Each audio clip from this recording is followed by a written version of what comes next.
God enabled 134 boys and 128 girls to obey in the truth of baptism, a total of 262 in this convention.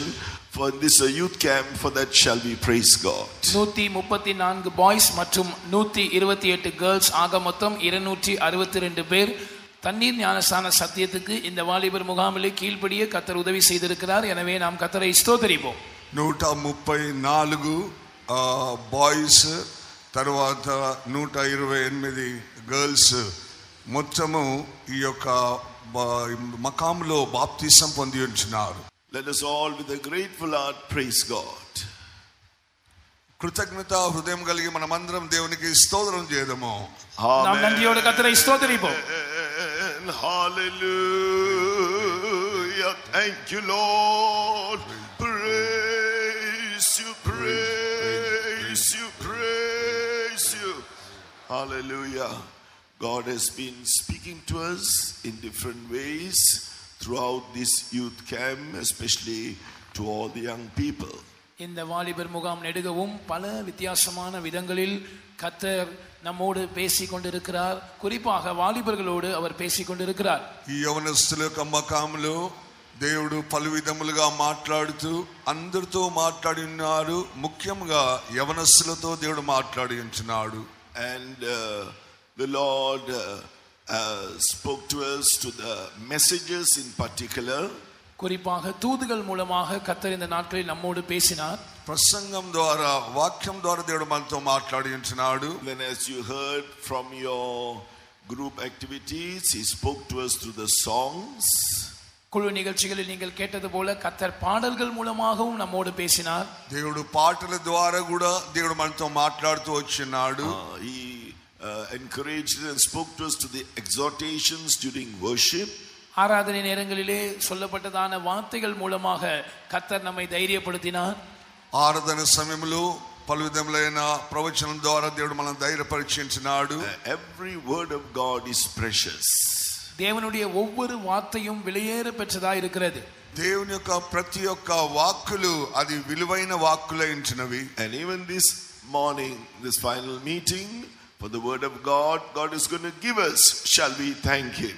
இந்த கடைசி கூட்டத்திலும் ஞாயிற்றுக்கிழமை காலை கர்த்தர் நமக்கு கொடுக்க போகிறதான தேவனுடைய வார்த்தைக்காக நாம் நன்றி செலுத்தி கர்த்தரை ஸ்தோத்திரிப்போம். ఉదయ కాలం కూడా దేవుడు మనకి ఇవ్వబోతున్న వాక్యం నిమిత్తమై మనమందరం కూడా కృతజ్ఞత స్తోత్రం చేద్దాము. Hallelujah, Lord, we thank you. Praise you, Lord. Praise you, Lord. Thank you, Jesus. Let us turn our Bibles to John the 18th chapter. யோவான் 18ஆம் அதிகாரத்துக்கு நம்முடைய வேதத்தை நாம் திருப்புவோம். యోహాను సువార్త 18వ అధ్యాయం వైపు మన యొక్క వాక్య ధ్యానం తిప్పుదాము. In group activity number 3, there was a statement there: a life worth living is a life worth dying. மூன்றாவது குழு நிகழ்ச்சியிலே இப்படி ஒரு வார்த்தை எழுதப்பட்டிருந்தது: வாழ தகுந்த ஒரு வாழ்க்கை என்பது மரிக்க தகுந்த ஒரு வாழ்க்கையாக இருக்கிறது. ఈ యొక్క మూడో గ్రూప్ యాక్టివిటీలో మనం చూసినట్లయితే అక్కడ జీవించే యోగ్యమైన జీవితం అనేది మనము మరణించే ఒక జీవితంలోనికి రావాల్సి ఉంటుందని చూస్తుంటున్నాం. When I was asking the Lord, I had nothing prepared to share for this morning, so I was going on asking the Lord, what is the word you are giving for this Sunday morning? Then the thought, God reminded me what a very senior servant of God, one sister by the name of Sister Pauline, she quoted what the saints had said before. இந்த காலை வேளையிலே நான் தூதை ஆயத்தப்படுத்தி இருக்கவில்லை. ஆனால் கர்த்தரிடத்திலே, ஆண்டவரே, இந்த ஞாயிற்றுக்கிழமை காலை எங்களுக்கு என்ன வார்த்தையை நீர் கொடுக்க போகிறீர் என்று கர்த்தரிடத்திலே நான் கேட்டுக்கொண்டிருந்த போது ஒரு மூத்த ஊழியக்கார சகோதரி சிஸ்டர் பாலின் அவர்கள் நம்முடைய முன்னோடிகளாகிய பரிசுத்தவான்கள் சொன்னதான ஒரு வார்த்தைகளை சொன்னது எனக்கு ஞாபகம் வந்தது. ఉదయ కాలమున ఏం పడలేదు.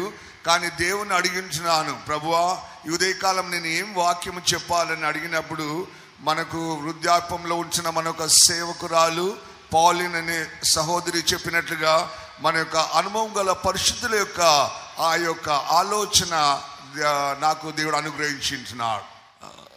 She said, the saint said this, a life worth dying is a life worth living for.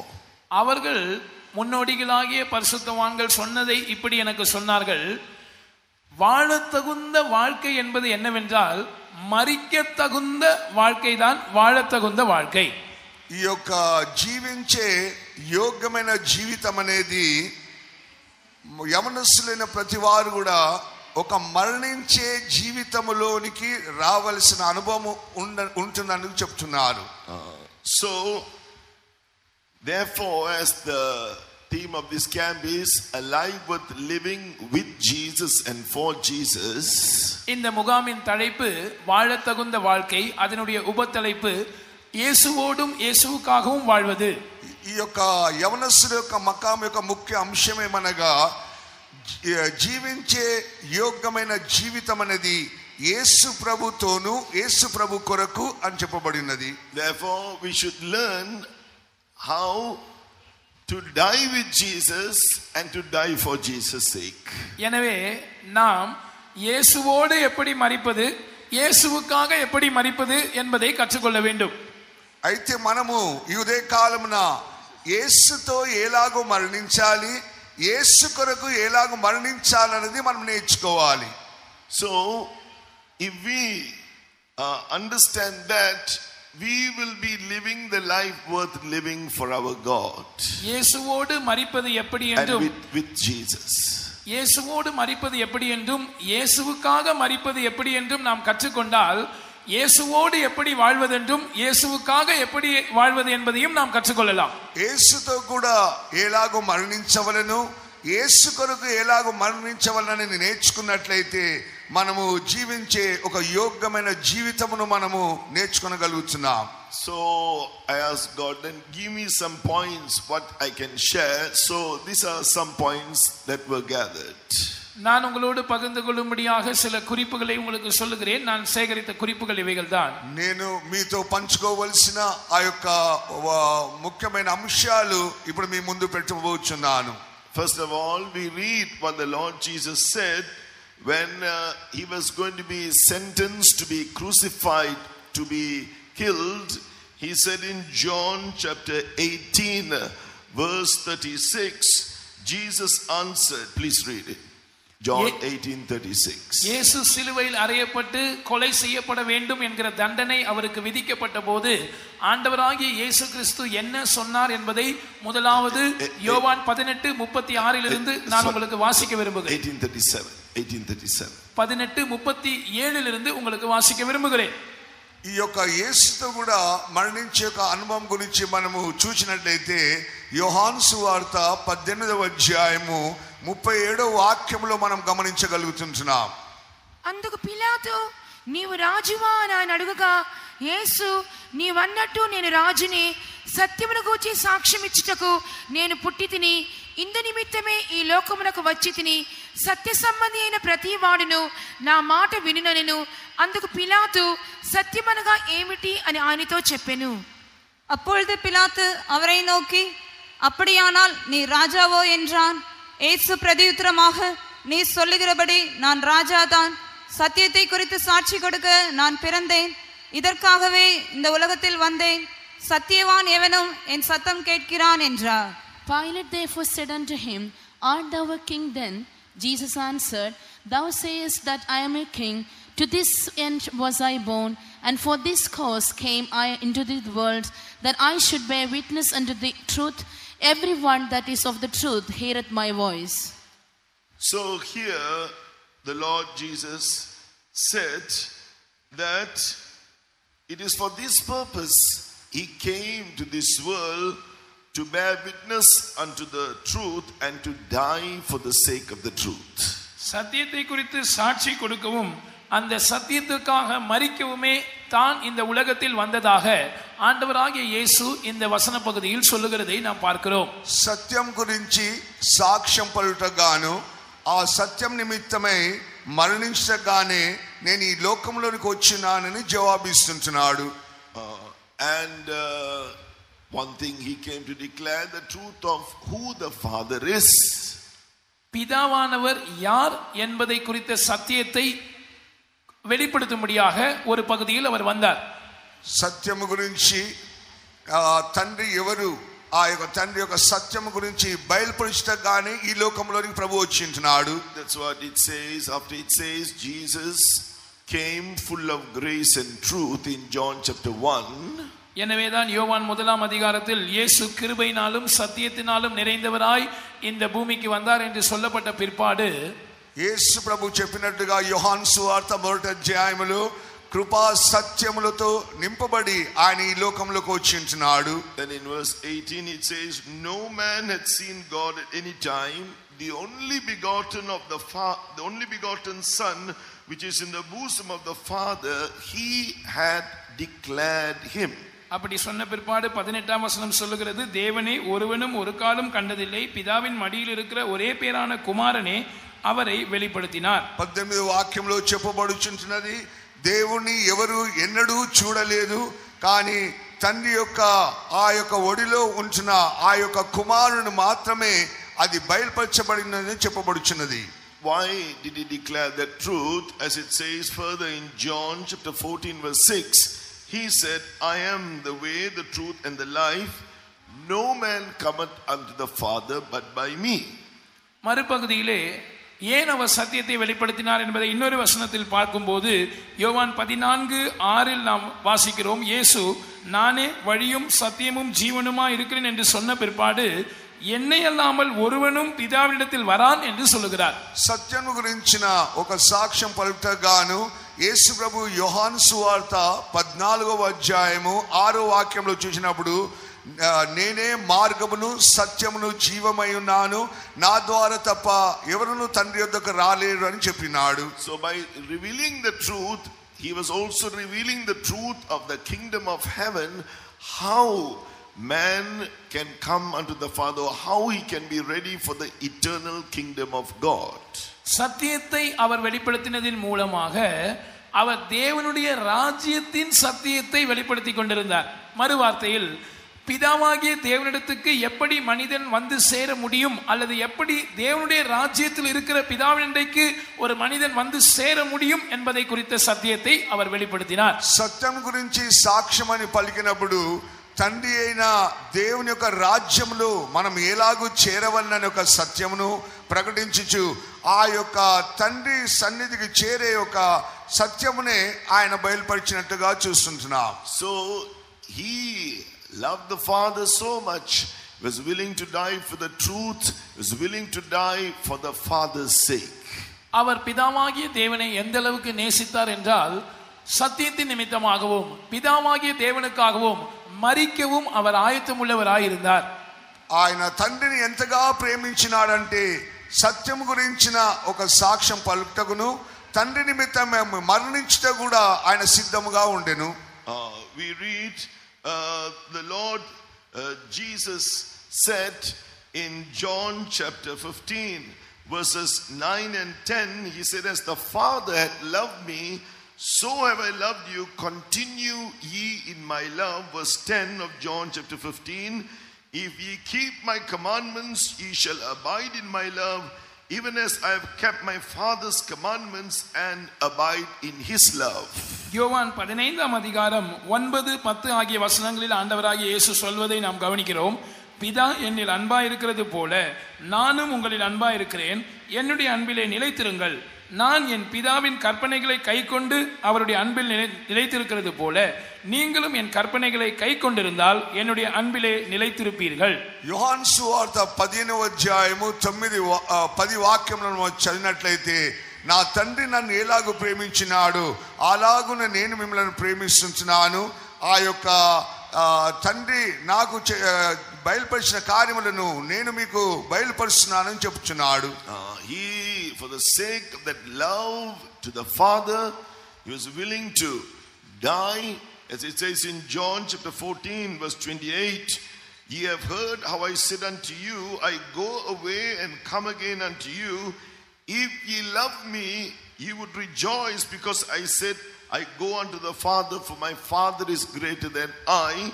And in verse 31, but that the world may know that I love the Father, and as the Father gave me commandment, even so I do. சத்தியத்தை அவர் எவ்வளவாய் நேசித்தார் என்பதையும் பிதாவாகிய தேவனை அவர் எவ்வளவாய் நேசித்தார் என்பதையும் குறித்து யோவான் 14ஆம் அதிகாரம் 28ஆம் வசனத்திலும் 31ஆம் வசனத்திலும் அவர் சொல்லுவதை நாம் கவனிக்கிறோம். தன்னுடைய சீஷர்களை பார்த்து அவர் சொல்லுகிறார், நான் போவேன் என்றும் திரும்பி உங்களிடத்தில் வருவேன் என்று நான் உங்களிடனே சொன்னதை கேட்டீர்களே. நீங்கள் என்னில் அன்புள்ளவர்களாய் இருந்தால் பிதாவினிடத்துக்கு போகிறேன் என்று நான் சொன்னதை குறித்து சந்தோஷப்படுவீர்கள். நான் பிதாவில் அன்பாயிருக்கிறேன் என்றும் பிதா எனக்கு கட்டளையிட்டபடியே நான் செய்கிறேன் என்றும் அவர் சொல்லுகிறார். ఈ యొక్క యోహాను సువార్త 14వ అధ్యాయము 28వ వాక్యం 31వ వాక్యమును మనం ఆధారం చూసినట్లయితే, నా యొక్క తండ్రి ఎలాగున నన్ను ప్రేమించినాడు, ఎలా పంపినాడు, ఆ యొక్క సత్యమును ప్రకటించటకు గాను, ఆ యొక్క తండ్రి యొక్క ప్రేమను బయలుపరచటకు గాను మీరు నన్ను ప్రేమించినట్లయితే మీకు కూడా ఆ యొక్క విషయం నన్ను బయలుపరచదని చెప్తున్నాడు. So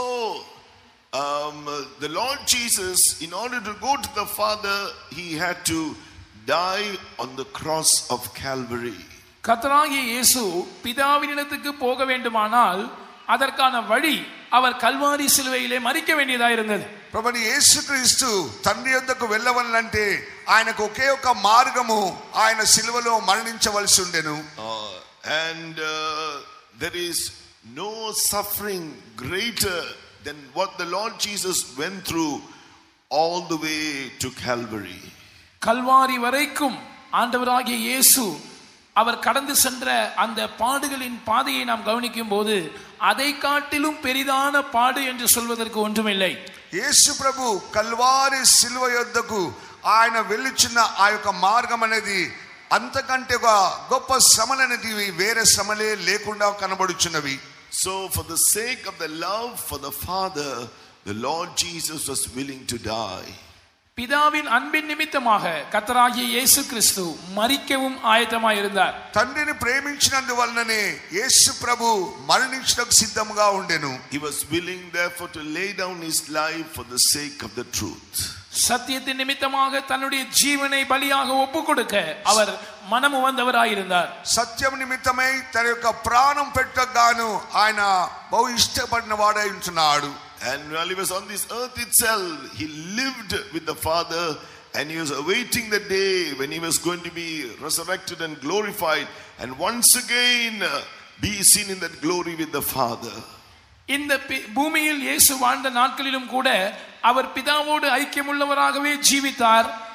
தான் மரித்து மறுபடியும் உயிரோடு எழுந்து மறுபடியுமாக பிதாவோடு அந்த மகிமையில் காணப்பட போகிற அந்த நாளுக்காக அவர் மிகவும் ஆவலோடு காத்துக்கொண்டே இருந்தவராய் இந்த பூமியில் ஜீவித்தார். యేసు ప్రభు ఆయన యొక్క మరణము సమయం వచ్చినప్పుడు నేను మరణించి తిరిగి పునరుత్థానమై నా యొక్క తండ్రిని మహిమను నేను చూడవలన ఉద్దేశము తన మనసులో పెట్టుకొని ఈ భూమి మీద ఆయన జీవించున్నాడు. So let us also love our God, love him, the triune God, and be those who will long to live in fellowship with them, and also yearn to be found in their eternal presence.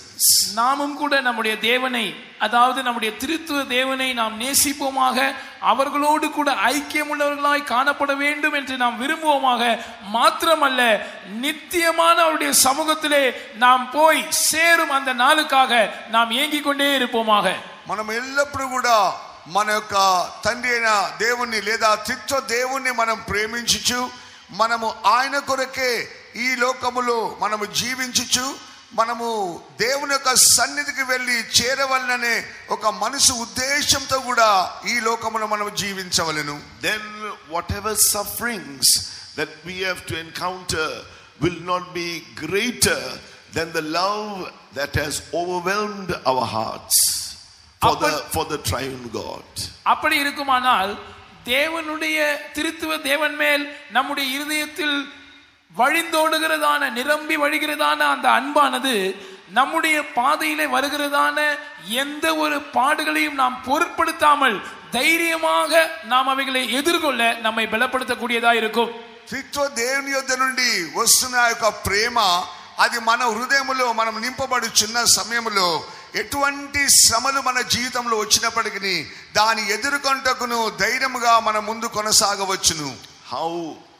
What proof is there that the sufferings is not going to be, you're not going to feel it to be greater than what you can bear?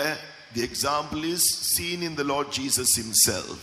நீங்கள் தாங்க முடியாத பாடுகள் ஆண்டவர் உங்களுக்கு அனுமதிக்க மாட்டார் என்பதற்கான அடையாளம் என்ன, அதற்கான ஆதாரம் என்ன என்று நாம் பார்ப்போம் என்றால் அதற்கான உதாரணம் ஆண்டவராகிய இயேசுதாமே.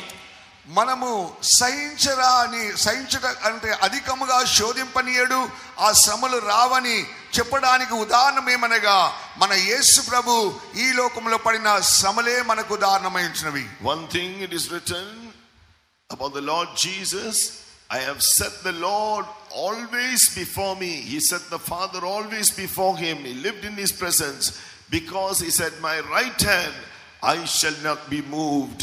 He was always able to rejoice in every path all the way to Calvary.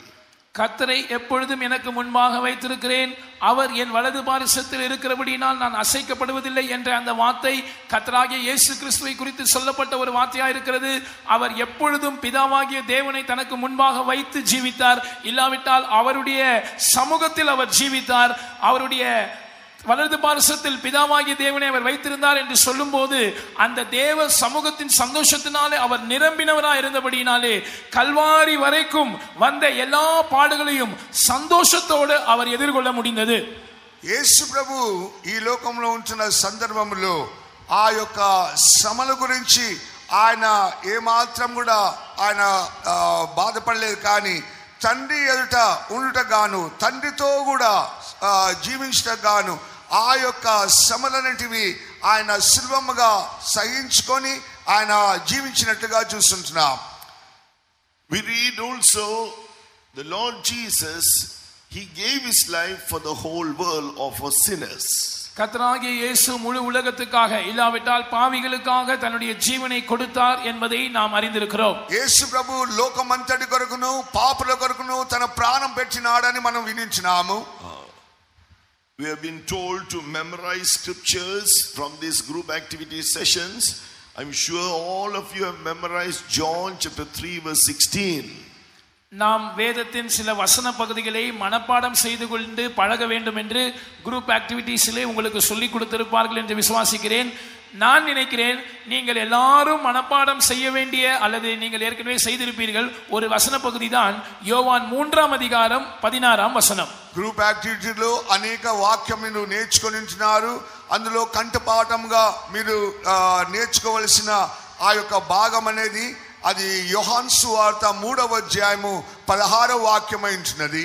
That is, for God so loved the world that he gave his only begotten son, that whosoever believeth in him should not perish but have eternal life. So he so loved the world, God so loved the world, the Lord Jesus so loved the world too.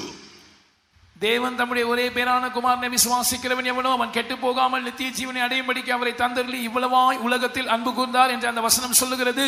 பிதாவாகிய தேவன் இவ்வளவாய் உலகத்தில் அன்பு கூர்ந்தார். பிதாவாகிய தேவன் மாத்திரமல்ல, கர்த்தராகிய இயேசுவும் இந்த உலகத்தில் அன்பு கூர்ந்தார். దేవుడు లోకమును ఎంతో ప్రేమించెను కాగా తన అద్వితీయ కుమారుని విశ్వాసం ఉంచిన వాడు నశించకుండా ఉండినట్లుగా తండ్రి అయిన దేవుడు యేసు ప్రభువును ప్రేమించినట్లుగానే యేసు ప్రభు మనల్ని కూడా ప్రేమించినట్లుగా చూస్తున్నాము. So here he died for us. It is written in Romans chapter 5 verse 8, God commendeth his love toward us in that while we were yet sinners Christ died for us. இயேசு நமக்காக நம் நிமித்தமாக மரித்தார். ரோமர் 5ஆம் அதிகாரம் 8ஆம் வசனம் அதை குறித்து சொல்லுகிறது. நாம் பாவிகளாய் இருக்கையில் கிறிஸ்து நமக்காக மரித்ததினாலே தேவன் நம்மேல் வைத்த தமது அன்பை விளங்க பண்ணுகிறார். రోమిల్ రాసిన పత్రిక 5వ అధ్యాయం 8వ వాక్య ప్రకారముగా మనం చూసినట్లయితే దేవుడు మన మీద ప్రేమ చూపించను కనుక ఆయన అలాగున శ్రమపడ్డాడని వాక్యంలో మనం చదువుతున్నాము. His desire is that we all should repent of our sins, believe that he died for our sins so that we may be delivered from the sins and believe in him and receive eternal life. நம்முடைய பாவங்களுக்காக அவர் மரித்தார் என்பதை விசுவாசித்து நம்முடைய பாவங்களுக்காக மனஸ்தாபப்பட்டு மனம் திரும்பி நாம் அவரிடத்திலிருந்து மன்னிப்பையும் நித்திய ஜீவனையும் பெற்றுக்கொள்ள வேண்டியது அவசியமாக இருக்கிறது. మన పాపం నిమిత్తమై ఆయన మరణించినాడని మనము నమ్మినట్లయితే మన పాపములు ఒప్పుకొని మనము పశ్చాత్తాపడి నిత్య జీవం పొందే విధముగా మనము ఆయన అంగీకరించవలెను.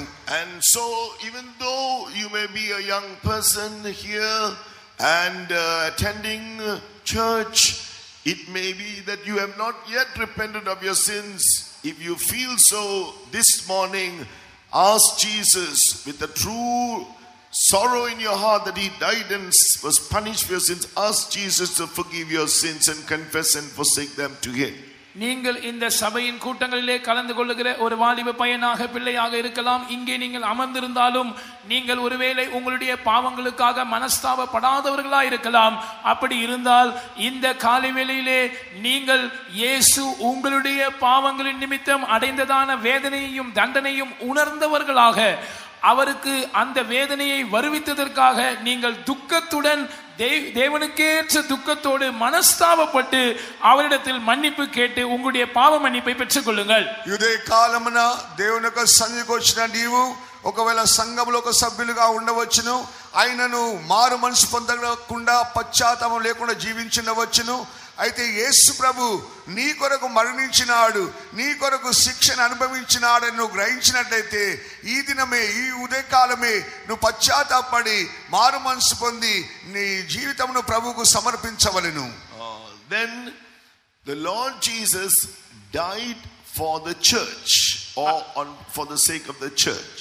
அடுத்ததாக கர்த்தராகிய இயேசு சபைக்காக அல்லது சபையின் நிமித்தமாக அவர் மரித்தார். ప్రభువైన యేసుక్రీస్తు సంఘం నిమిత్తమే ఆయన మరణించి ఉన్నాడు. We all know a familiar scripture in Ephesians chapter 5 verse 25 to 27. நாம் நன்றாக அறிந்ததான ஒரு வேத பகுதி எபேசியர் 5ஆம் அதிகாரம் 25 இலிருந்து 27 வசனம் வரைக்கும். ఎఫెసీ రాసిన పత్రిక 5వ అధ్యాయము 25 నుండి 27 వరకు మనం చదివితే ప్రభు అక్కడ మన నిమిత్తం మరణించినాడని ఉంటున్నది. Verse 25, Christ also loved the church and gave himself for it. 25ஆம் வசனத்தின் பிற்பகுதி சொல்லுகிறது, கிறிஸ்துவும் சபையில் அன்பு கூர்ந்து அதற்காக தம்மை தாமே ஒப்பு கொடுத்தார். 25వ వాక్యంలో యేసు ప్రభు సంఘమును ప్రేమించి ఆయన తన్ను తాను అప్పగించుకొని ఉంటున్నాడు. That he might sanctify and cleanse it with the washing of water by the word. தாம் அதை திருவசனத்தை கொண்டு தண்ணீர் முழுக்கினால் சுத்திகரித்து பரிசுத்தமாக்கும்படியாக తన దేవుని యొక్క వాక్యము చేత ఆయన ఉదక స్నానము జరిగించి ఆయన పరిశుద్ధపరిచినాడు. So he wants the church also to be sanctified through his word by obeying and doing God's will.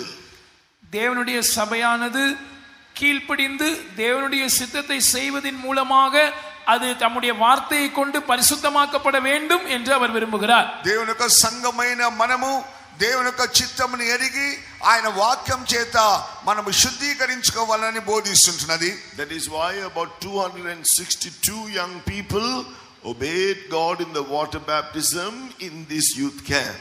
எனவேதான் இந்த வாலிபர் முகாமிலே 262 சகோதர சகோதரிகள் தண்ணீர் ஞானஸ்நான சத்தியத்திலே கர்த்தருக்கு கீழ்ப்படிந்தார்கள். ఈ యొక్క యవనస్తుల మకాములో 262 మంది యవనస్తులు బాప్తిసమునకు లోబడిన వారుగా ఉంటున్నారు. If you believe the truth, what Jesus did for you through his death, you will be, and by his resurrection, you will be able to experience a life where you can do God's will every day without any difficulty. இயேசு தம்முடைய மரணத்தின் மூலமாகவும் தம்முடைய உயிர்த்தெழுதலின் மூலமாகவும் உங்களுக்காக என்ன செய்தார் என்கிற அந்த சத்தியத்தை நீங்கள் விசுவாசித்து அதற்கு உங்களை ஒப்புக் கொடுப்பீர்களானால் தேவசித்தம் செய்வதும் அவருடைய வார்த்தையின்படி ஜீவிப்பதும் உங்களுக்கு எந்த விதத்திலும் கடினமாக இருக்காது.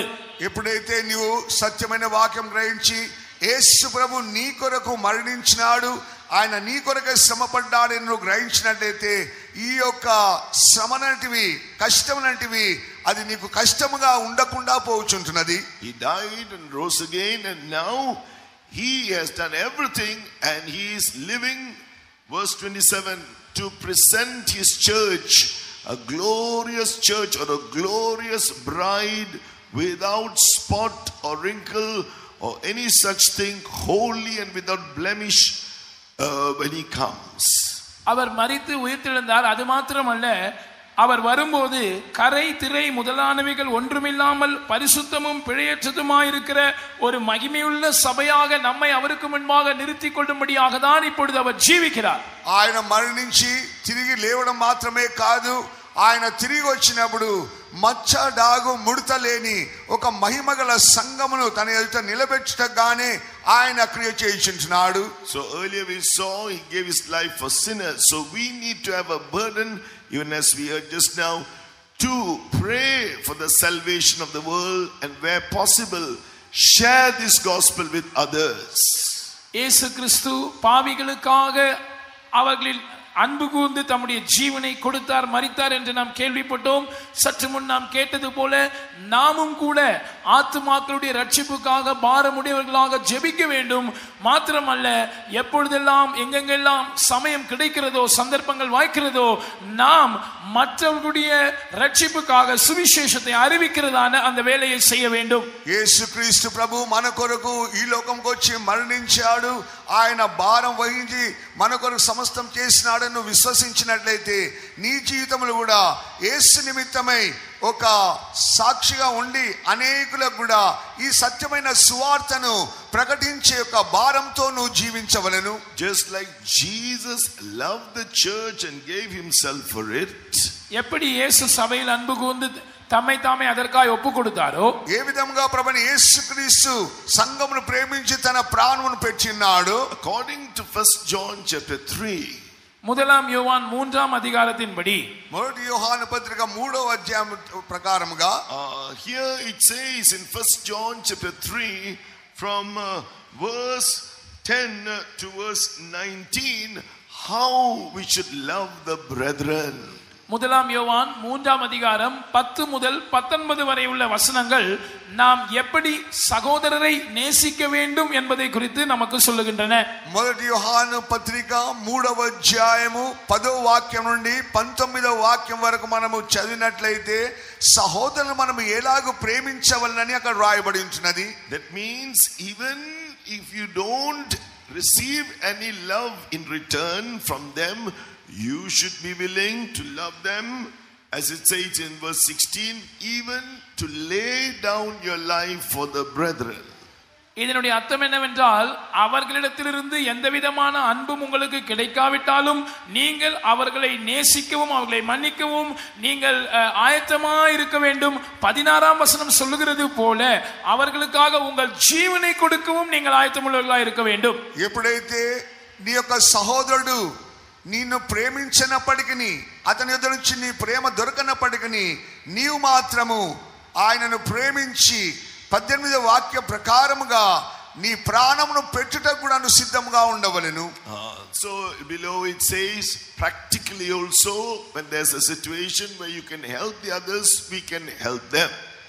கீழே உள்ள வசனங்கள் சொல்லுகிறது, நடைமுறை வாழ்க்கையிலும் அதாவது கிரியையில் அவர்களுக்கு நாம் அன்பை காண்பித்து நம்மால் முடிந்த உதவியை செய்யக்கூடிய சந்தர்ப்பங்கள் வரும்போது நாம் அவர்களுக்கு உதவி செய்ய வேண்டும். కింద వాక్యములు చదివినట్లయితే ఆ యొక్క క్రియా రూపకముగా నీవు ప్రేమ చూపించాలంటే నీ వల్ల ఎంతవరకు సహాయం చేయగలుగుతున్నావో నువ్వు సహాయం చేసి చూపించాలి. In these meetings you are trained how through your prayer, through the anointing you receive, to help others to receive the anointing. For example, உதாரணமாக இந்த நாட்களில் உங்களுக்கு இப்படி ஒரு பயிற்சி கொடுக்கப்பட்டது, எப்படி நீங்கள் மற்றவர்களுக்காய் ஜெபிக்க வேண்டும் என்றும், மற்றவர்கள் அபிஷேகம் பெறாதவர்களாக இருந்தால் உங்களுடைய அபிஷேகத்தின் மூலமாக அவர்கள் அபிஷேகத்தை பெறுவதற்கு நீங்கள் எப்படி உதவி செய்ய வேண்டும் என்றும், இப்படி பல விதங்களில் நாம் எப்படி மற்றவர்களுக்கு உதவி செய்வது என்று உங்களுக்கு பயிற்சி கொடுக்கப்பட்டது. ఈ యొక్క మకాములు చూసినట్లయితే మీరు ఎలాగో ప్రార్థించవలెను, పరిశుద్ధాత్మ మీరు పొందినట్లుగానే పరిశుద్ధాత్మ పొందే వారికి మీరు ఎలాగో సహాయం చేయవలనని మీకు బోధించబడించున్నది. There's one youth here the other day, he said he had not received the Holy Spirit. He wanted a fiery anointing. He came and told me, so I asked him to speak to one of the servants of God. இங்கே ஒரு வாலிபன் இருக்கிறான். அவன் சொன்னான், எனக்கு ஒரு அக்கினி அபிஷேகம் கிடைக்க வேண்டும் என்று நான் விரும்புகிறேன் என்று, அதற்காக எனக்கு உதவி செய்யுங்கள் என்று சொன்னான். நான் ஒரு கர்த்தருடைய ஊழியக்காரரிடத்தில் நீங்கள் அவர்களுக்கு உதவி செய்யும்படி சொன்னேன். ఒక యవనస్తుడు వచ్చి నాకు ఒక అగ్నిభిషేకం కావాలని అడిగించున్నాడు. నేను వెంటనే ఒక సేవకుని పిలిచి అతనికి సహాయం చేయమని చెప్పించున్నాను. So the next day he came and told me, I confessed my sin this morning and I began to speak in tongues. So I think they were in the group activity, I think they were told to confess their sins. அடுத்த நாள் அவன் என்னிடத்தில் வந்து சொன்னான், நான் என்னுடைய பாவங்களை அறிக்கை செய்தேன், எனவே நான் அந்நிய பாஷைகளில் பேச ஆரம்பித்தேன் என்று சொன்னான். நான் குரூப் ஆக்டிவிட்டியிலே, ஒரு குறிக்கப்பட்ட குரூப் ஆக்டிவிட்டியிலே பாவ அறிக்கை செய்யும்படியாக சொல்லப்பட்டது என்று நான் நினைக்கிறேன். ఆ యొక్క గ్రూప్ యాక్టివిటీలోనే ఉంచినప్పుడు ఆ పాపం ఒప్పుకోలు చేయమని చెప్పినారు కనుక నేను పాపం ఒప్పుకోలు చేసినాను, అన్య భాషలు కూడా మాట్లాడుతున్నాను, కానీ తిరిగి నా పాపం నేను ఒప్పుకొనిచున్నాను. Last night he said he got a great fiery anointing in last night's meeting by the grace of God. கடந்த இரவு ஜெபத்திலே அவன் சொன்னான், கர்த்தருடைய கிருபையினாலே எனக்கு ஒரு அக்கினி அபிஷேகம் கிடைத்தது, ஒரு பெரிய அபிஷேகம் கிடைத்தது என்று கர்த்தருடைய கிருபையினாலே சொன்னான். నిన్న రాత్రి వచ్చి ఆ యొక్క యవనస్తుడు దేవుడు గొప్ప అభిషేకమును, అగ్ని అభిషేకమును దేవుడు తన కృప ద్వారా ఇచ్చినాడని చెప్పినాడు. So therefore, how Jesus, when we see how Jesus loved the church, he not only gave his life, he also he poured out his life interceding for the church, and he's still living today to intercede for the church. இயேசுவின் அன்பை குறித்து நாம் பார்க்கும்போது அவர் சபையில் அன்பு கூர்ந்து தம்மை தாமே அதற்காக ஒப்பு கொடுத்தார், அதாவது தம்முடைய ஜீவனையே அதற்காக கொடுத்தார் என்பது மாத்திரமல்ல, அவர் சபைக்காக பரிந்து பேசுவதிலே தன்னுடைய ஜீவனை ஊற்றினார். இன்னும் குறிப்பாக சொல்ல வேண்டுமானால் இன்றைக்கும் அவர் சபைக்காக பரிந்து பேசி அவர் ஜீவித்துக் கொண்டிருக்கிறார். యేసు ప్రభు సంఘమును ప్రేమించి తన ప్రాణమును ఇచ్చించున్నాడని మనం చూసినాము. ఆయన ప్రాణం ఇవ్వడం మాత్రమే కాదు, ఆయన ప్రతిదినం నీ కొరకు విజ్ఞాపన చేయుచున్నాడు. దాంట్లో విశేషమైన కార్యం ఏమనగా ఈ దినము కూడా ఆయన నీ కొరకు విజ్ఞాపన చేయుచున్నాడు. So therefore, let us be those who will also love the brethren and lay down our lives, especially taking a burden for one another and pouring out our life in the ministry of prayer. எனவே இயேசுவின் மாதிரியை பின்பற்றி அவர் நமக்காக தம்முடைய ஜீவனை ஊற்றினது போல நாம் மற்ற நம்முடைய சகோதரர்களுடைய பாரத்தை சுமந்து, ஒருவருடைய பாரத்தை ஒருவர் சுமந்து, குறிப்பாக ஜெப ஊழியத்திலே அவர்களுடைய பாரத்தை சுமந்து நாம் அவர்களை நேசிப்போமாக. అలాగునే మన యొక్క సహోదరులందరిని కూడా మనం కూడా ప్రేమించి వారి యొక్క ప్రార్థన జీవితం నిమిత్తమై మనము కూడా ప్రాణం పెట్టినంతగా మనం వారితో సహకరించి సహాయం చేయవలెను. So this is how we can also join Jesus, how he died for the church. We can also be joined with Jesus in giving our lives for the sake of the church. இப்படிதான் நாம் இயேசுவின் மரணத்தில் அவரோடு கூட இணைந்து கொள்ள முடியும். இயேசு எப்படி சபையை நேசித்து அதற்காக தம்முடைய ஜீவனை கொடுத்தாரோ, நாமும் அவரோடு கூட சபைக்காக நம்முடைய ஜீவனை கொடுப்பதில் அவரோடு இணைந்து கொள்ள முடியும். యేసు ప్రభు ఎలాగైతే సంఘమును ప్రేమించి తన ప్రాణం పెట్టినాడో మనము కూడా యేసు ప్రభుతో కూడా జీవించి ఆ యొక్క సంఘము నిమిత్తమై మనం ప్రాణం పెట్టు వారముగా ఉండవలెను. Then practically we have to live our lives with Jesus, and that is by dying with Jesus. நடைமுறையில் நாம் இயேசுவோடு நம்முடைய ஜீவியத்தை வாழ வேண்டும். அது எப்படி சாத்தியமாகும் என்று சொன்னால், இயேசுவோடு சேர்ந்து நாம் மரிப்பதின் மூலமாக இயேசுவோடு நாம் வாழ முடியும். మనం యేసు ప్రభుతో కూడా మనం జీవించవలననే ఒక సత్యమును మనం అభ్యసించవలనంటే యేసు ప్రభుతో కూడా మరణించే అనుభవంలోనికి మనం రావలెను. We read the Lord Jesus, he was one who died to his own words. He didn't speak his own words. இயேசுவை குறித்து நாம் பார்ப்போம் என்றால், அவர் தம்முடைய சொந்த வார்த்தைகளுக்கு மரித்த ஒருவராய் இருந்தார். அதனுடைய அர்த்தம், அவர் தன்னுடைய சொந்த வார்த்தைகளை ஒருபோதும் பேசவில்லை. యేసు ప్రభు మనం చూస్తున్న ఆ యొక్క విషయం మనం గమనించుచినట్లయితే ఆయన ఏ మాటలు పలికించినాడు, ఏ వాక్కులు పలికించినాడో దాని నిమిత్తమే ఆయన మరణించుచున్నాడు. The word of God says about the wicked, it says that the wicked will love all devouring words and they boast in what they can speak and they speak what they want. துன்மார்க்கனை குறித்து கர்த்தருடைய வார்த்தை சொல்லுகிறது, அவன் பட்சிக்கிறதான வார்த்தைகளை விரும்புகிறான். அவன் அப்படிப்பட்ட பெருமையான வார்த்தைகளை பேசி அவனுக்கு என்னவெல்லாம் தோன்றுகிறதோ அதையெல்லாம் பேசிக் கொண்டிருப்பான். అయితే దుర్మార్గుని యొక్క జీవితం మనం చూసినట్లయితే ఇతరులను మింగివేసే విధముగా అతడు మాటలు పలుకుచు ఆయన అనేక తంత్రములతో కూడా మాట్లాడి తన యొక్క జీవితం బయలుపరుస్తున్నాడు. The wicked will boast of the mischief he wants to do. He will speak of it according to Isaiah 51 verses 1 to 4. ஏசாயா 51ஆம் அதிகாரம் 52. சங்கீதம் 52 Sorry, Psalm 52 verses 1 to 4. 52ஆம் சங்கீதம் முதல் 4 வசனங்களை நாம் வாசிக்கும் போது, துன்மார்க்கன் அவன் தன்னுடைய பொல்லாப்பில் பெருமை பாராட்டி கொண்டிருப்பான், சங்கரிக்கிறதான அழிவை உண்டாக்குகிறதான வார்த்தைகளை பேசிக் கொண்டிருப்பான். இப்படிப்பட்டவைகளில் அவன் பிரியப்படுவான். కీర్తనలు 52వ అధ్యాయము మొదటి 4 వాక్యంలో వచ్చినట్లయితే ఈ యొక్క దుర్మార్గుడు అనేది తనకు తానే హెచ్చించుకొని తనకు ప్రియమైన విధముగా గర్వపు మాటలతో అతడు మాట్లాడుతుంటున్నాడు.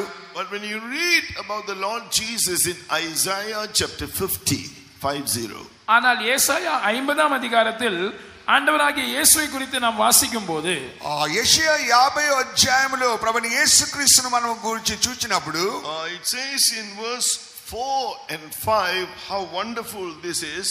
It says, the Lord God hath given me the tongue of the learned, that I should know how to speak a word in season to him that is weary.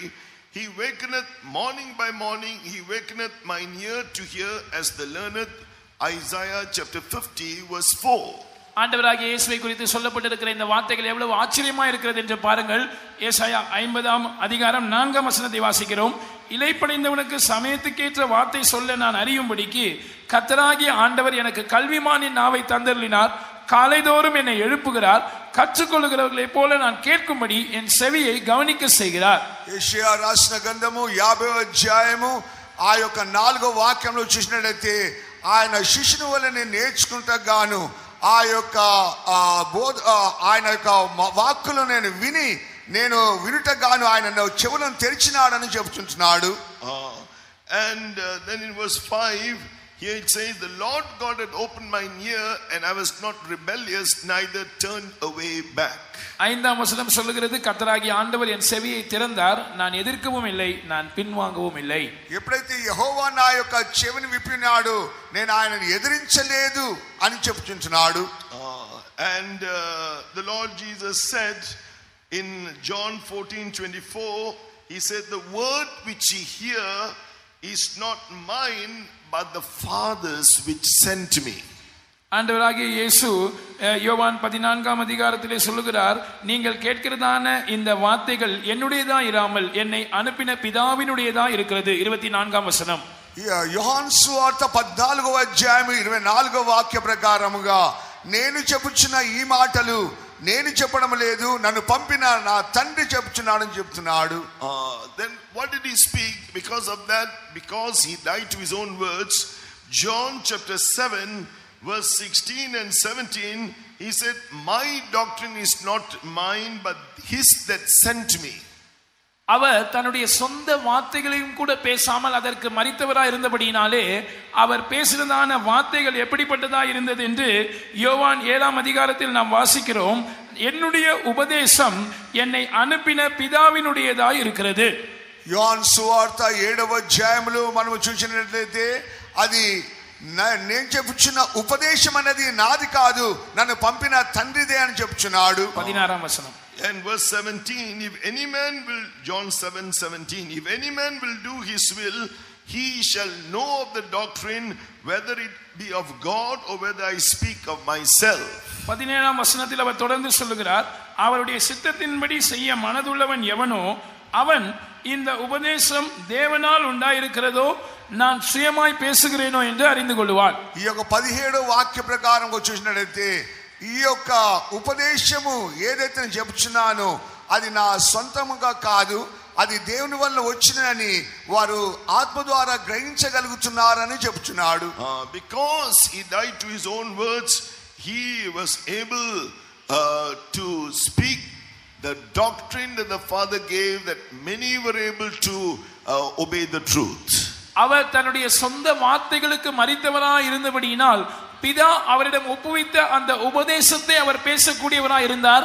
அதன் மூலமாக அநேகர் ரட்சிக்கப்படுவதற்கு ஏதுவாயிருந்தது.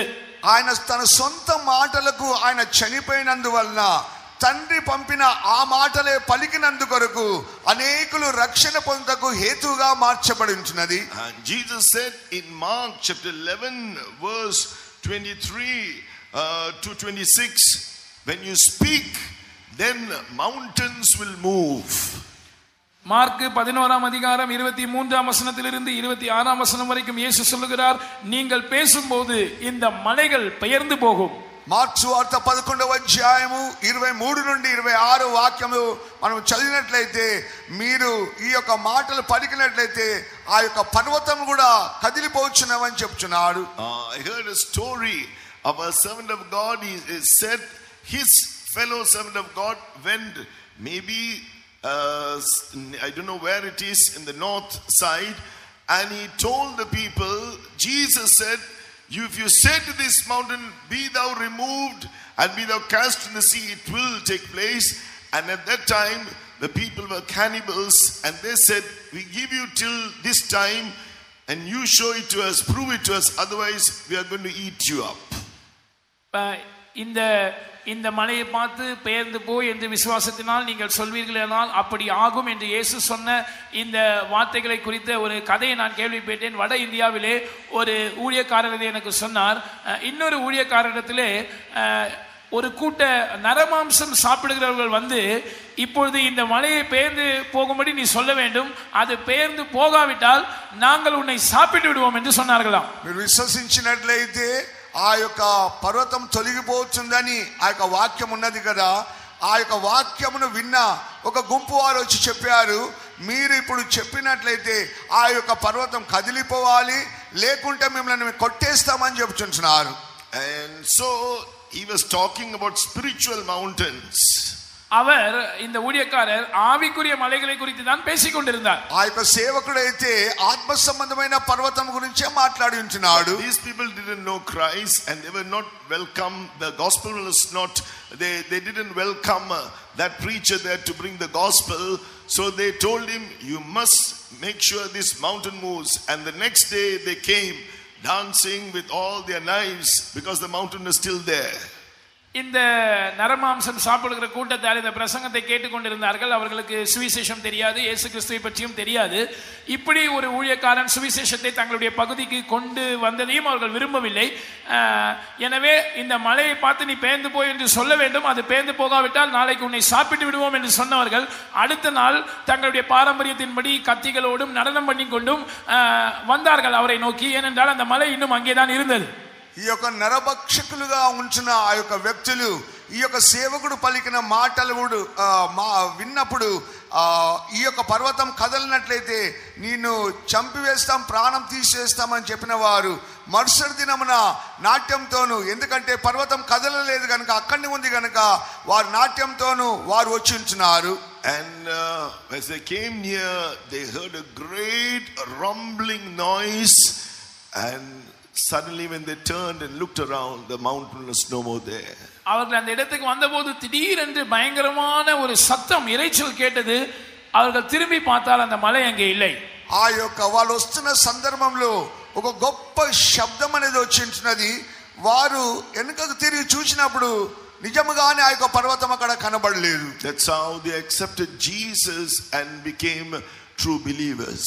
இதை அவர்கள் கண்டு விசுவாசித்து இயேசுவை ஏற்றுக்கொண்டு அவர்கள் உண்மையான விசுவாசிகளாய் மாறிவிட்டார்கள். ఈ యొక్క విషయం వారు చూసినప్పుడు యేసు ప్రభునందు విశ్వాసం ఉంచి ప్రభును వారు అంగీకరించిన వారుగా మార్చినారు. So everybody knows a mountain will be forever there, but spiritually mountain like problems may be there in your lives which seem to be there forever, but you will have authority. If you are also dying to your own words, you will have authority to command the mountains to move. எழுத்தின்படியாக ஒரு மலையானது என்றென்றைக்கும் அங்கேதான் இருக்கும் என்று எல்லாருக்கும் தெரியும். அதுபோல இந்த பிரச்சனை என்றென்றைக்குமாக என்னுடைய வாழ்க்கையில் இருக்கிறது, இது தீர்வதே இல்லை என்று நீங்கள் சொல்லக்கூடிய பிரச்சனைகள் உங்களுடைய ஆவிக்குரிய வாழ்க்கையில இருக்கலாம். ஆனால் நீங்கள் உங்களுடைய சொந்த வார்த்தைகளை பேசாமல் அந்த சொந்த வார்த்தைகளுக்கு மரித்தவர்களாக இருப்பீர்கள் என்று சொன்னால், நீங்கள் கட்டளையிடும் போது அந்த மலைகள் அகன்று போகும், அந்த பிரச்சனைகள் இனி அங்கே இருக்காது. அந்த வல்லமையும் அதிகாரத்தையும் தேவன் உங்களுக்கு தருவார். అక్షరార్థంగా చూసినట్లయితే ఆ యొక్క పర్వతము అక్కడనే ఉంచినది. కానీ మీ యొక్క సమస్యలు, మీ యొక్క ప్రతి విధమైన పోరాటములు ఒక పర్వతముగా కనబడుచున్నప్పటికీ మీ యొక్క సొంత మాటలను విడిచిపెట్టి ప్రభు పలికిన మాటలు విశ్వాసంతో నువ్వు పలికినట్లయితే ఆ యొక్క పర్వతముల వంటి నీ యొక్క సమస్యను తీరిపోతున్నది. నీకు అధికారమును శక్తిని దేవుడు ఇస్తుంటున్నాడు. So you can use God's words to make the mountains to move. மலைகளை பெயர்ந்து போக செய்யும்படியாக நீங்கள் தேவனுடைய வார்த்தைகளை பயன்படுத்தலாம், உங்களுடைய சொந்த வார்த்தைகளை பேசாமல் இருந்தால். ఆ పర్వతములనేటివి కదిలి పోవాలంటే నీ సొంత మాటలు మాట్లాడకుండా దేవుని మాటలే నువ్వు పలకవలెను. By the grace of God we were praying so that there wouldn't be rain, and so by the grace of God it rained only in the beginning of the days of certain days, and today as you can see everybody is happily walking around. கர்த்தருடைய கிருபையினாலே இந்த முகாமின் நாட்களில் மழை பெய்யக்கூடாது என்று நாம் ஜெபித்தோம். இந்த முகாமின் ஆரம்ப நாட்களிலே ஒரு நாள் ஆரம்பிக்கும் போது சற்று மழை பெய்து கொண்டிருந்தது. ஆனால் அதற்கு பிற்பாடு மழை இல்லாமல் இருக்க கர்த்தர் உதவி செய்தார். இப்பொழுது கர்த்தருடைய கிருபையினாலே மழை இல்லை, எல்லாரும் சுற்றி சந்தோஷமாய் நடக்கிறதை நாம் பார்க்கிறோம். ఈ యొక్క మకామునకు ముందుగా వర్షము పడకూడదని ప్రార్థన చేస్తున్నాము. ప్రారంభంలో కొద్దిగా చినుకులు లేకుండా వర్షం వచ్చి ఉంటున్నది. అయినప్పటికీ దేవుడు దాన్ని ఆపివేస్తున్నాడు. ఇప్పుడు చూసినట్లయితే అందరూ తిరుగునట్లుగా ఆ యొక్క వర్షం పూర్తిగా దేవుడు తొలగించి ఉంటున్నాడు. Last day you may not know, on Sunday it was supposed to flood all over Madras, and when the saints prayed according to God's word, they prayed and God, it did not, it rained on Thursday, Friday and Saturday. It's supposed to be red alert throughout Madras. There was no rain at all on Sunday. கடந்த வருடம் ஒருவேளை உங்களுக்கு தெரியாமல் இருக்கலாம், இந்த வாலிபர் முகாமின் நேரத்திலே மெட்ராஸ் முழுவதும் வெள்ளம் ஏற்படக்கூடிய அபாயம் இருந்தது. ரெட் அலர்ட் விதிக்கப்பட்டிருந்தது. வியாழன், வெள்ளி, சனி மழை பெய்து கொண்டும் இருந்தது. ஞாயிற்றுக்கிழமை ரெட் அலர்ட் எச்சரிக்கை விடுக்கப்பட்டிருந்தது. ஆனால் பரிசுத்தவான்கள் ஜெபித்தார்கள். கர்த்தர் ஜெபத்தை கேட்டபடியால் ஞாயிற்றுக்கிழமை மழை பெய்யவில்லை. పోయినసారి మనం చూసినట్లయితే ఆ యొక్క వర్షం అనేది ఆ యొక్క వరదలు తిరిగా వచ్చే పద్ధతిలో అది ప్రారంభించబడించినది. ఆ యొక్క ప్రభుత్వం వారనైతే ఆ యొక్క హెచ్చరిక కూడా చేసి ఉంటున్నారు. గురు, శుక్ర, శనివారములు కూడా ఆ యొక్క వర్షమును వస్తుందని చెప్పినారు. కానీ ప్రార్థన చేసినప్పుడు ఆదివారం వర్షం లేకుండా దేవుడు చేసి ఉంటున్నాడు. Mark chapter 1 we read the Lord Jesus taught and spoke the doctrine. Mark சுவிசேஷம் 1ஆம் அதிகாரத்தில் நாம் வாசிக்கிறோம், கர்த்தராகிய இயேசு தேவனுடைய உபதேசத்தை அவர் பேசவும் பிரசங்கிக்கவும் செய்தார். యేసు ప్రభు మార్కు సువార్త 1వ అధ్యాయములో మనం చూసినట్లయితే దేవుని యొక్క ఉపదేశం సత్యమును ప్రకటించినట్లుగా చూస్తుంటున్నాము. And then there was a man with an evil spirit, and he commanded the evil spirit to come out, and then the people were all amazed. He spoke in verse 22, he spoke the doctrine with authority, and even he had authority then to tell the devil to depart. 22ஆம் வசனம் சொல்லுகிறது, அவர் அதிகாரமுடையவராய் உபதேசத்தை குறித்து போதித்தார். ஜனங்கள் அதை குறித்து ஆச்சரியப்பட்டார்கள். அதை தொடர்ந்து அங்கே அவர்களுடைய ஜெபாலயத்திலே அசுத்த ஆவியுள்ள ஒரு மனிதன் இருந்தார். அவர் உபதேசத்தை அதிகாரத்தோடு பேசுறதோடு நின்றுவிடவில்லை, அந்த அசுத்த ஆவியை அதட்டுவதற்கும் அவர் அதிகாரமுடையவராயிருந்தார். మార్కు సువార్త 22 వాక్య ప్రకారము ప్రభు అధికారముతో బోధించినట్లుగా ఉపదేశించినట్లుగా చూస్తున్నాము. అదే సమయంలో దయ్యములు పట్టిన ఒక వ్యక్తి వచ్చినప్పుడు ఆ యొక్క అధికారంతోనే దాన్ని గద్దించినట్లుగా మనం చూస్తుంటున్నాము. So die with Jesus, die to your own words, speak the words of God, and God will do wonders and miracles for you. எனவே நீங்கள் இயேசுவோடு சேர்ந்து மரிக்க உங்களை ஒப்புக் கொடுங்கள். உங்களுடைய சொந்த வார்த்தைகளுக்கு நீங்கள் மரித்து தேவன் கொடுக்கிற வார்த்தைகளை மாத்திரம் பேசுங்கள்.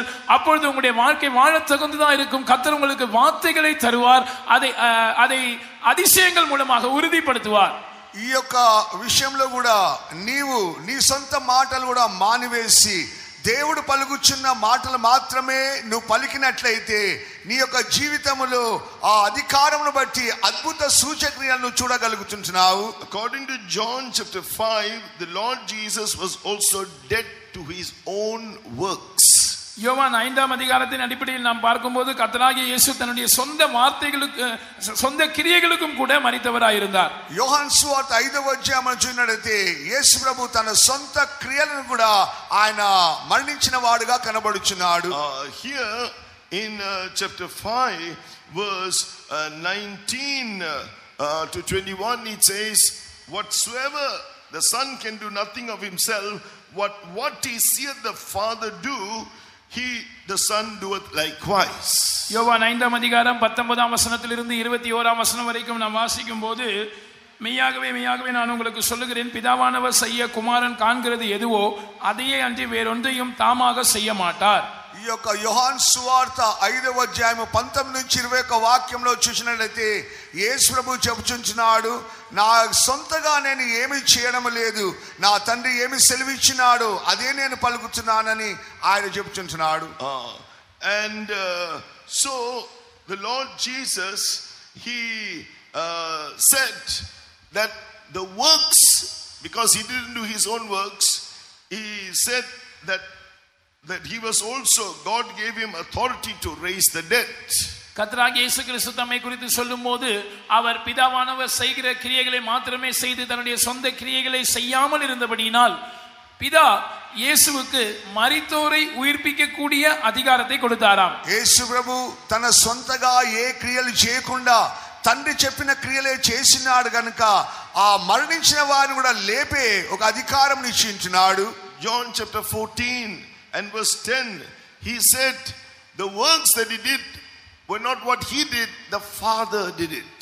யோவான் 14ஆம் அதிகாரம் 10ஆம் வசனத்திலே அவர் சொல்லுகிறார், நான் செய்கிற கிரியைகள் என்னுடைய கிரியைகள் அல்ல, பிதாவானவர் தான் அந்த கிரியைகளை செய்கிறார் என்று சொல்லுகிறார். యోహాను సువార్త 14వ అధ్యాయము 10వ వాక్యంలో చూసినట్లయితే, నేను చేయించిన క్రియలు నా సొంతగా చేయడం లేదు, నా తండ్రి ఆ క్రియలు చేయించున్నాడు. This is a life where you are hidden, but Jesus is saying, not I but Christ. இந்த ஜீவியமானது நீங்கள் மறைந்திருக்கிற ஒரு ஜீவியம், நான் அல்ல கிறிஸ்துவே என்னில் ஜீவிக்கிறார் என்று நீங்கள் மறைந்து கிறிஸ்து வெளிப்படுகிற ஒரு ஜீவியம். ఈ యొక్క జీవితం అనేది నీ సొంతగా జీవించే జీవితం కాదు, నేను కాదు, క్రీస్తు నాయందు జీవిస్తున్నాడని నీవు మరుగైన జీవితంలో జీవించాలి. Then you can see whatever you have to do, whatever the Lord is speaking to you, whatever you have to do, you will be amazed that it is being done. Jesus in you will do it. நீங்கள் அப்படி செய்வீர்கள் என்றால் கர்த்தர் உங்களுக்கு என்னவெல்லாம் செய்யும்படி சொல்லுகிறாரோ, கர்த்தர் உங்களோடு என்னவெல்லாம் பேசுகிறாரோ, நீங்கள் ஒன்றும் செய்ய வேண்டியதில்லை, இயேசு அதை செய்வதை நீங்கள் பார்ப்பீர்கள். మీరు ఇలాగున మీకు మీరే మరణించినట్లయితే మీరు చేసిన కార్యములు మీరు చేయడం లేదు, మీలో ఉండి యేసు ప్రభువే ఆ క్రియలను జరిగించువాడుగా ఉంటున్నాడు. What are the things that God will do, Jesus will do in you or through you? தேவன் உங்களுக்குள் அல்லது இயேசு உங்களுக்குள் அல்லது உங்கள் மூலமாக என்ன காரியங்களை செய்வார்? ఈ యేసు ప్రభు నీ ద్వారాను నీతో కూడా ఎటువంటి కార్యములు చేసి ఉంటున్నాడు? Listen carefully, because it's going to happen. கவனமாக இதை கேளுங்கள், ஏனென்றால் இந்த காரியம் நடக்க போகிறது. ఈ కార్యములు జరగబోచున్న కనుక మీరు జాగ్రత్తగా వినవలెను. God wants all the young people to, so he wants you to listen, because what he says, when he speaks something, the word of God which you hear, he speaks and then he will do it. தேவனுடைய வார்த்தைகளை நீங்கள் கேட்கும்போது தேவன் என்ன பேசுகிறாரோ அதை அவர்தான் பேசுகிறார். அவர் பேசுவது மாத்திரமல்ல, அவர் அதை செய்ய போகிறார். எனவே வாலிபர்கள் எல்லாரும் இந்த காரியத்தை நீங்கள் கவனமாய் கேட்க வேண்டும். ఈ యొక్క యేసు ప్రభువు చెబుతున్న కార్యముల్లో ఆయన ఏమి తన సొంతగా చేయడం లేదు. తండ్రి ఏమి చేయించినా అదే చేయించినాడు. అయితే మీ జీవితంలో కూడా మీరు సొంతగా చేయకుండా ప్రభు చెప్పిన దాన్నే చేసినట్లయితే దేవుడు ఆశ్చర్యకార్యం చేస్తుంటున్నాడు. Because Jesus did not do his own works, but allowed the Father to do those works in him, through him.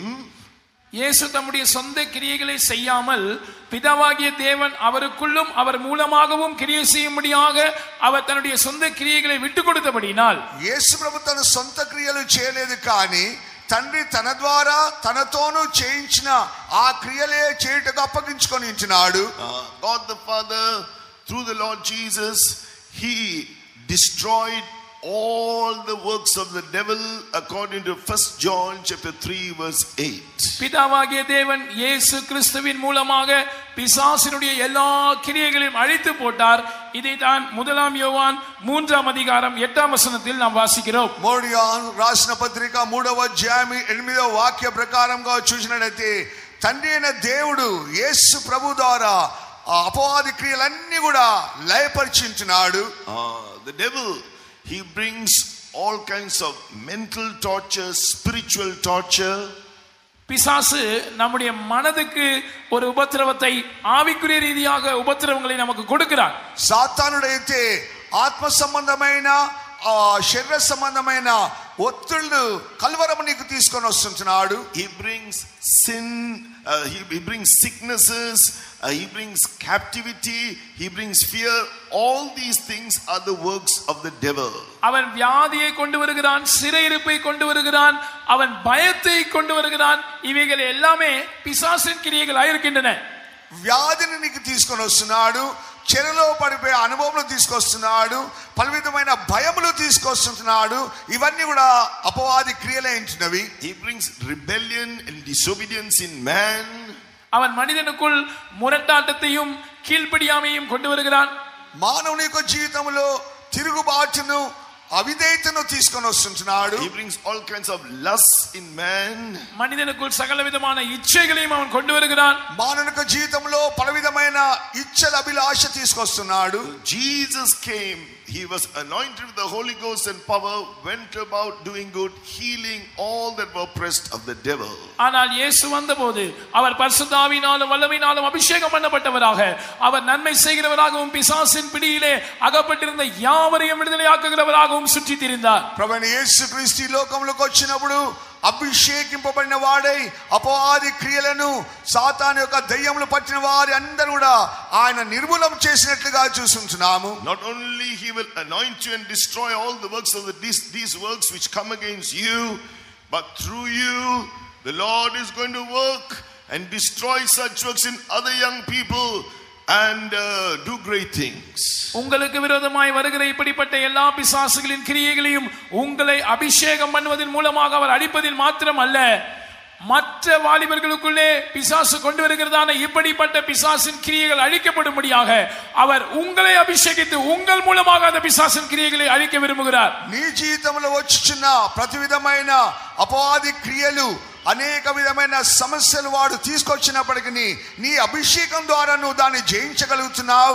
అది మాత్రమే కాదు, నీ ద్వారా దేవుడు ఇతరులు ఎవరైతే అపవాది క్రియల చేత బాధపడుచున్నారో వారిని కూడా విడుదల చేయటకు దేవుడు నీకు శక్తిని అనుగ్రహిస్తున్నాడు. So learn to die with Jesus to your own works.